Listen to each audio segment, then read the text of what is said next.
തലവേദന ജീവിതത്തിൽ ഒരിക്കൽ പോലും വരാത്തവരായിട്ട് ആരുമില്ല. മൈഗ്രെയിൻ അഥവാ ചെന്നിക്കുത്ത് ഇതിനെക്കുറിച്ചാണ് ഞാൻ ഇന്ന് നിങ്ങളുടെ അടുത്ത് സംസാരിക്കുവാൻ പോകുന്നത്. ഞാൻ ഡോക്ടർ അഞ്ജലി. ഇന്നത്തെ ഹെൽത്ത് ടിപ്സിലേക്ക് എല്ലാവർക്കും സ്വാഗതം. തലയുടെ ഒരു ഭാഗത്തോ അല്ലെങ്കിൽ ചില സമയത്ത് രണ്ട് ഭാഗങ്ങളിലോ ഒക്കെ ആയിട്ട് മാറി മാറിയാണ് ഈ ഒരു മൈഗ്രെയിൻ തലവേദന വരുന്നത്.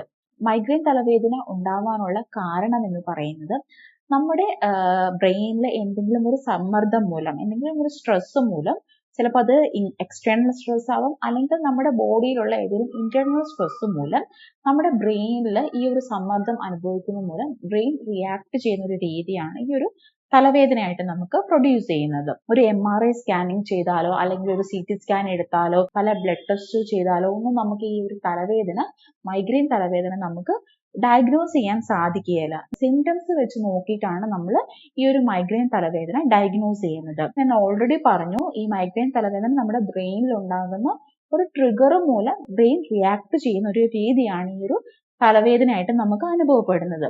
ഈ ഒരു സമ്മർദ്ദം നമുക്ക് ഉണ്ടാവാനുള്ള കാരണം എന്ന് പറയുന്നത് ഒന്നെങ്കിൽ ഇന്റേണൽ ട്രിഗേഴ്സും അല്ലെങ്കിൽ എക്സ്റ്റേണൽ ട്രിഗേഴ്സും മൂലമാണ്. ഇന്റേണൽ ട്രിഗേഴ്സ് എന്ന് പറയുമ്പോൾ നമുക്കുണ്ടാകുന്ന മാനസികമായിട്ടുള്ള ടെൻഷനും സ്ട്രെസ്സും ഒക്കെയാണ് ഇതിൻ്റെ ഒരു കാരണം. പാരമ്പര്യമായിട്ട് നമുക്ക് ഒരു മൈഗ്രെയിൻ്റെ പ്രോബ്ലംസ് വന്നേക്കാം. എക്സ്റ്റേണൽ ട്രിഗേഴ്സിലേക്ക് വരുമ്പോൾ ഓരോ പേഷ്യൻസിനും പല ട്രിഗേഴ്സ് ആണ് നമ്മൾ കണ്ടുവരുന്നത്. ചിലവർക്ക് ചില സ്ട്രോങ് സ്മെല്ലിനോടാവാം, ചിലപ്പോൾ അഗർബത്തിയുടെയോ അല്ലെങ്കിൽ പെർഫ്യൂംസിൻ്റെയോ അല്ലെങ്കിൽ ചില പ്രൊഡക്ട്സിൻ്റെയോ അല്ലെങ്കിൽ ചിലപ്പോൾ ട്രാവൽ ചെയ്യുന്ന സമയത്ത് പെട്രോളിൻ്റെയോ അല്ലെങ്കിൽ അവിടുന്ന് നമുക്ക് കിട്ടുന്ന ചില ബാഡ് സ്മെൽസിൻ്റെയോ ഒക്കെ ആവാം. അപ്പോൾ അതൊക്കെ ആ ഒരു സ്മെല്ലും ചില റീസൺ ആവാം. ചിലർക്ക് അമിതമായിട്ടുള്ള സൗണ്ട് കേൾക്കുമ്പോഴായിരിക്കാം, ചിലർക്ക് ബ്രൈറ്റ് ലൈറ്റിലേക്ക് നോക്കുമ്പോൾ വന്നേക്കാം. അതുപോലെ തന്നെ ചില food items, chocolate, cheese, caffeine അടങ്ങിയ ഫുഡ് ഐറ്റംസ്, ചായ, കാപ്പി, സോഫ്റ്റ് ഡ്രിങ്ക്സ് ഒക്കെ നമുക്ക് അതും ഒരു പ്രധാന ട്രിഗേഴ്സ് ആണ്.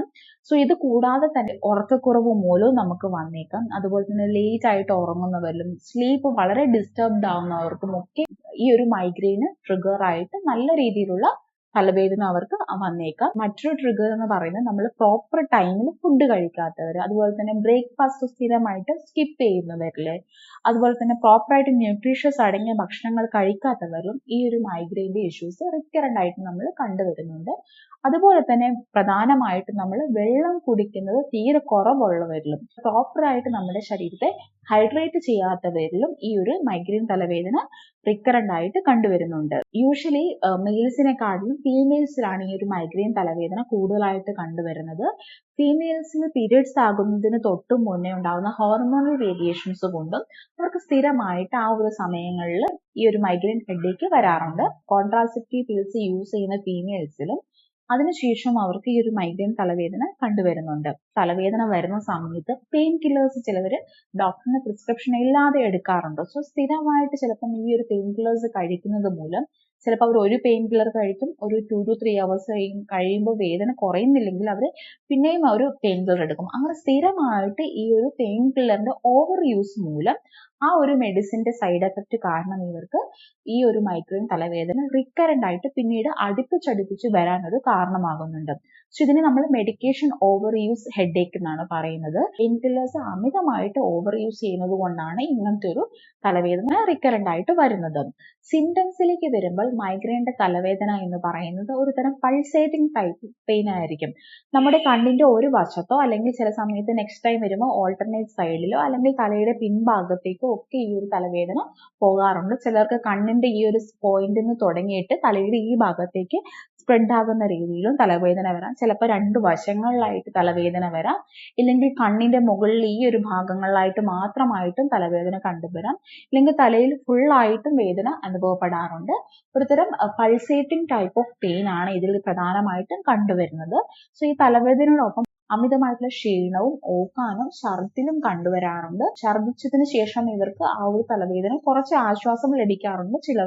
ചിലർക്ക് ഛർദിച്ചാലും അവർക്ക് ആശ്വാസം ലഭിക്കാത്ത കണ്ടീഷനും ഉണ്ട്. ചിലർക്ക് കാഴ്ച മങ്ങുന്നത് പോലെയും അല്ലെങ്കിൽ തല കറങ്ങുന്നത് പോലെയും ഒക്കെ അനുഭവപ്പെടാറുണ്ട്. പിന്നെ ക്ലാസിക്കൽ മൈഗ്രെയിനിന്റെ സിംറ്റംസ് എന്ന് പറയുന്നത് നമുക്ക് മൈഗ്രെയിൻ തുടങ്ങുന്നതിന് മുന്നേ നമ്മുടെ ശരീരം ചില സിംറ്റംസ് പ്രൊഡ്യൂസ് ചെയ്യും.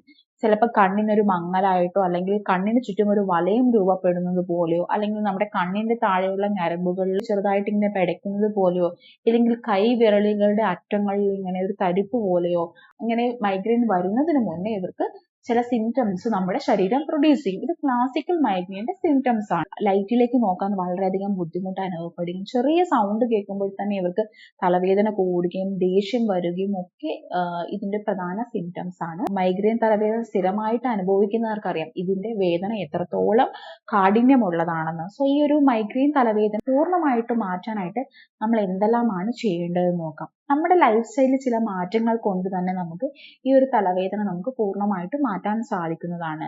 എപ്പോഴും നമ്മൾ പ്രോപ്പർ ആയിട്ടുള്ള ഒരു ടൈമിങ്ങിൽ ഫുഡ് കഴിക്കാൻ എല്ലാവരും പ്രത്യേകം ശ്രദ്ധിക്കുക. അതുപോലെ തന്നെ നമ്മൾ ധാരാളം വെള്ളം കുടിക്കുക. 2.5 മുതൽ 3 ലിറ്റർ വരെ വെള്ളമെങ്കിലും നമ്മൾ ദിവസേന നമ്മൾ കുടിക്കേണ്ടതാണ്. അതുപോലെ തന്നെ പ്രോപ്പർ ആയിട്ട് നമ്മൾ ഉറങ്ങേണ്ടതാണ്. മിനിമം ഒരു 7 മണിക്കൂർ വരെയെങ്കിലും നമ്മൾ ദിവസേന ഉറങ്ങേണ്ടതാണ്. രാത്രി വൈകി ഉറങ്ങുന്ന ശീലം ഉണ്ടെങ്കിൽ അത് നമ്മൾ മാറ്റി നേരത്തെ കിടക്കുവാൻ എല്ലാവരും മാക്സിമം ശ്രമിക്കുക. അധികമായിട്ട് നമ്മൾ രാത്രി കിടക്കുന്ന സമയങ്ങളിൽ നമ്മൾ ഈ ഒരു ലാപ്ടോപ്പും ഫോണ് അല്ലെങ്കിൽ TV കാണുന്ന ശീലമൊക്കെ ഉണ്ടെങ്കിൽ നമ്മൾ ഉറങ്ങുന്നതിന് മുന്നേ നമ്മൾ അത് സ്റ്റോപ്പ് ചെയ്യേണ്ടതാണ്.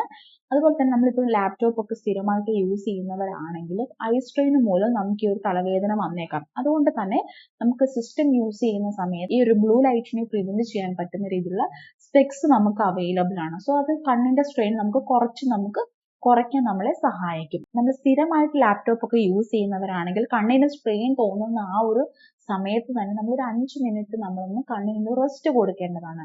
സോ ലാപ്ടോപ്പിൽ നിന്നൊരു റെസ്റ്റ് കിട്ടാൻ വേണ്ടിയിട്ട് നമ്മൾ മറ്റു TVയോ അല്ലെങ്കിൽ ഫോണോ ഒന്നും നമ്മൾ യൂസ് ചെയ്യാൻ പാടില്ല. കംപ്ലീറ്റ് ആയിട്ട് എല്ലാ സ്ക്രീൻ ടൈമും നമ്മൾ അവോയ്ഡ് ചെയ്തിട്ട് മറ്റെന്തെങ്കിലും ഒരു കാര്യത്തിൽ നമ്മൾ ഏർപ്പെട്ട് അല്ലെങ്കിൽ നമ്മൾ കണ്ണ് ജസ്റ്റ് ഒന്ന് ബ്ലിങ്ക് ചെയ്യുകയോ അല്ലെങ്കിൽ കണ്ണൊന്ന് റൊട്ടേറ്റ് ചെയ്തിട്ട് കണ്ണിന് ഒരു ചെറിയൊരു മസാജ് ചെയ്യുകയോ ഒക്കെ ചെയ്യാം. ഇല്ലെങ്കിൽ നമ്മൾ ജസ്റ്റ് ഒന്ന് പുറത്ത് പോയിട്ട് ഒന്ന് കുറച്ചു നേരം നടന്ന് ഒക്കെ കുറച്ച് വെള്ളമൊക്കെ കുടിച്ചിട്ട് വന്ന് പിന്നീട് നമ്മൾ ലാപ്ടോപ്പ് യൂസ് ചെയ്യുന്ന സമയത്ത് നമുക്ക് ആ ഒരു കണ്ണിന്റെ സ്ട്രെയിൻ നമുക്ക് കുറയാൻ നമ്മളെ ഹെൽപ്പ് ചെയ്യും. ഇത് കൂടാതെ തന്നെ നമ്മൾ റെഗുലർ ആയിട്ടുള്ള ഒരു എക്സസൈസ് ചെയ്യുന്നത് മൂലം നമ്മുടെ ശരീരത്ത് എൻഡോർഫിൻ എന്നൊരു ഹോർമോൺസ് പ്രൊഡ്യൂസ് ചെയ്യുകയും ഇത് നമ്മുടെ മൈഗ്രെയിൻ തലവേദന കുറയ്ക്കാൻ നമ്മളെ വളരെയധികം സഹായിക്കുന്നുണ്ട്. സോ റെഗുലർ ആയിട്ട് ഈ ഒരു എക്സസൈസ് ചെയ്യുന്നത് മൂലം നമുക്ക് മൈഗ്രെയിൻ പൂർണ്ണമായിട്ട് തന്നെ നമുക്ക് മാറ്റിയെടുക്കാൻ സാധിക്കുന്നതാണ്. അത് കൂടാതെ തന്നെ നമ്മുടെ നെക്ക് സ്ട്രെച്ചിങ് എക്സസൈസ് നമ്മൾ ദിവസേന ഒരു രാവിലെയും വൈകിട്ടും നമ്മൾ ജസ്റ്റ് ചെയ്യുന്നതും ഈ ഒരു മൈഗ്രെയിൻ തലവേദന കുറയ്ക്കാൻ നമുക്ക് വളരെ എഫക്റ്റീവായിട്ട് നമുക്ക് സാധിക്കുന്നതാണ്.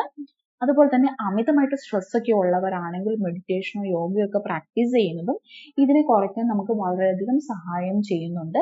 കഫീൻ അടങ്ങിയ ഭക്ഷണ പദാർത്ഥങ്ങൾ നമ്മൾ മാക്സിമം യൂസ് ചെയ്യുന്നത് കുറയ്ക്കുക. ചായ, കാപ്പി, അതുപോലെ തന്നെ soft drinks, oily items, fried items ഒക്കെ മാക്സിമം നമ്മൾ കുറയ്ക്കേണ്ടതാണ്. ചോക്ലേറ്റും ചീസും ഒക്കെ അമിതമായിട്ട് കഴിക്കുന്നത് നമ്മൾ അവോയ്ഡ് ചെയ്യേണ്ടതാണ്. അതുപോലെ തന്നെ മദ്യപാന ശീലമുള്ളവരാണെങ്കിൽ അതും കുറച്ച് കൺട്രോൾ ചെയ്യേണ്ടതാണ്. നമ്മുടെ വീട്ടിൽ ആർക്കെങ്കിലും ഇങ്ങനെ ഒരു തലവേദന മൈഗ്രെയിൻ ഇഷ്യൂസ് ഉണ്ടെങ്കിൽ അധികമായിട്ട് സൗണ്ട് ഒന്നും കേൾക്കാത്ത ഒരു ഡാർക്ക് റൂമിൽ അവർ ഉറങ്ങാൻ അനുവദിക്കുക. ഉറങ്ങി എണീക്കുമ്പോൾ തന്നെ അവർക്ക് തലവേദന നല്ലൊരു ആശ്വാസം ലഭിക്കും. നമുക്ക് പെയിൻ കില്ലർ ഇല്ലാതെ ആ തലവേദന കുറച്ച് കൺട്രോൾ ആവാൻ നമ്മളെ സഹായിക്കുന്നതാണ്. സോ ഈ ഒരു ടിപ്സിലൂടെ നമുക്ക് മൈഗ്രെയിൻ ഒന്ന് കൺട്രോൾ ചെയ്ത് നിൽക്കാൻ നമുക്ക് സാധിക്കുന്നതാണ്. ഈ ഒരു ടിപ്സിലൂടെ ഒന്നും നമുക്ക് ഈ ഒരു മൈഗ്രെയിൻ ഒന്നും മാറുന്നില്ലെങ്കിൽ നമ്മൾ ജസ്റ്റ് ഒന്ന് കണ്ണിന്റെ ടെസ്റ്റ് ചെയ്ത് നോക്കേണ്ടതാണ്. നമ്മുടെ കണ്ണിന്റെ പവറിൽ എന്തെങ്കിലും വേരിയേഷൻസ് ഉണ്ടോ എന്ന് നമ്മൾ തീർച്ചയായിട്ടും ഉറപ്പ് വരുത്തേണ്ടതാണ്. ഒരു പെയിൻ കില്ലർ നമ്മൾ ജസ്റ്റ് തലവേദന വരുന്ന സമയത്ത് നമ്മൾ എടുക്കുവാൻ പാടുള്ളതല്ല. അത് പിന്നീട് നമുക്ക് ഈ ഒരു റിക്കറന്റ് ആയിട്ട് നമുക്ക് ഈ ഒരു മൈഗ്രെയിൻ തലവേദന വരുവാൻ ഒരു കാരണമാകുന്നുണ്ട്. സോ അതുകൊണ്ട് തന്നെ പെയിൻ കില്ലറിന് പകരം ഒരു ഡോക്ടറെ കൺസൾട്ട് ചെയ്തിട്ട് മൈഗ്രെയിന് പ്രോപ്പർ ആയിട്ടുള്ള ഒരു ട്രീറ്റ്മെന്റ് ഉണ്ട്.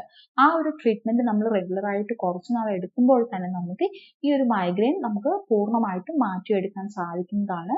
ഹോമിയോപ്പതിയിലും മൈഗ്രെയിന് വളരെ എഫക്റ്റീവ് ആയിട്ടുള്ള ട്രീറ്റ്മെന്റ് ഉണ്ട്. ഹോമിയോപ്പതി നമുക്കറിയാം കുട്ടികളുടെ കണ്ടീഷനിലും അതുപോലെ തന്നെ മൈഗ്രെയിൻ, തലവേദന, സൈനസൈറ്റിസ്, ടോൺസിലൈറ്റിസ്, പൈൽസിന്റെ പ്രോബ്ലത്തിനൊക്കെ വളരെ എഫക്റ്റീവ് ആണെന്ന് എല്ലാവർക്കും അറിയാം. ഹോമിയോപ്പതി ട്രീറ്റ്മെന്റിലേക്ക് വരുമ്പോൾ പേഷ്യൻസിന് ഡീറ്റെയിൽ ആയിട്ടുള്ള സ്റ്റഡീസിന് ശേഷം നമ്മൾ അവരുടെ ഫാമിലി ഹിസ്റ്ററിയിൽ ഈ പ്രോബ്ലംസ് ഉണ്ടോ, അവർ എന്തൊക്കെ ട്രിഗേഴ്സ് മൂലമാണ് ഈ ഒരു മൈഗ്രെയിൻ വരുന്നതെന്നൊക്കെ നോക്കിയിട്ട് ആണ് മെഡിസിൻസ് കൊടുക്കുന്നത്. ഹോമിയോപ്പതിയിൽ ഈ ട്രിഗേഴ്സ് പ്രോപ്പറായിട്ട് കണ്ടെത്തിയാൽ തന്നെ തന്നെ നമുക്ക് വളരെ എളുപ്പത്തിൽ തന്നെ നമുക്ക് ഈ ഒരു മൈഗ്രെയിൻ തലവേദന മാറ്റിയെടുക്കാൻ സാധിക്കുന്നതാണ്. അടുത്തുള്ള ഒരു ക്വാളിഫൈഡ് ആയിട്ടുള്ള ഒരു ഹോമിയോപ്പതിക് ഡോക്ടറെ വിസിറ്റ് ചെയ്തതിന് ശേഷം റെഗുലർ ആയിട്ട് കുറച്ച് നാൾ നമ്മൾ ഈ ഒരു മെഡിസിൻസ് എടുത്താൽ തന്നെ നമുക്ക് പൂർണ്ണമായിട്ടും നമുക്ക് ഈ ഒരു മൈഗ്രെയിൻ തലവേദന മാറ്റിയെടുക്കാൻ സാധിക്കുന്നതാണ്. സോ മൈഗ്രെയിനെ കുറിച്ചുള്ള ഈ ഒരു ചെറിയ അറിവ് എല്ലാവർക്കും മനസ്സിലായെന്ന് വിചാരിക്കുന്നു. മറ്റൊരു ഹെൽത്ത് ടിപ്പുമായിട്ട് വീണ്ടും കാണാം.